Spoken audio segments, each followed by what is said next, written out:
It's freezing over here, even though it's already June. Perfect weather to sit inside and do some coding. On this video you will see the struggles I went through on creating inverse kinematics. And yeah, part of the video is almost comedy.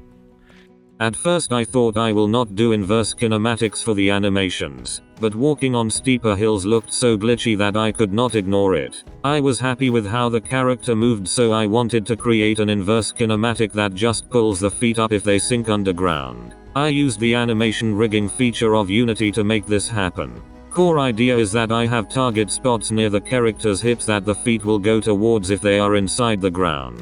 There are empty sphere areas around the feet to check if the feet are underground. The inverse kinematics will pull the feet up towards the target spots as long as the feet are inside the ground. So if the feet are nicely over ground, the inverse kinematic logic does nothing, and when the feet sink into the ground it activates and pulls the feet up. This is done with the weight attribute of the inverse kinematics rig. The weight determines how much the rig affects the animation, so it just increases the effect of pulling the legs up as long as the legs are sunk in the ground. I did not aim for AAA feet kinematics and the result is far from that. Anyway, the feet stay on top of the ground and the animation still looks good, so I am happy with the result for this project. I might do some fine tuning still at some point.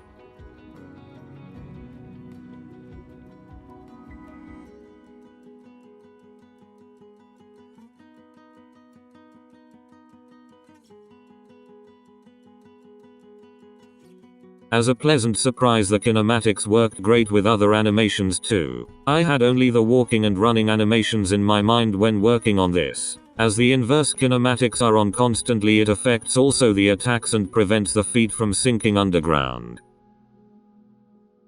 There was a lot of trial and error getting the kinematics to the stage they are now, so there was a lot of tremble and twitching on the animations. In the end the running animation is almost perfect, but for some reason she gets a bit weak on the legs when walking uphill. I managed to minimize the twitching effect to stage that it is tolerable. I think it is because some bone rotation value exceeds maximum or jumps from positive to negative when affected by the kinematic rig at certain point of animation.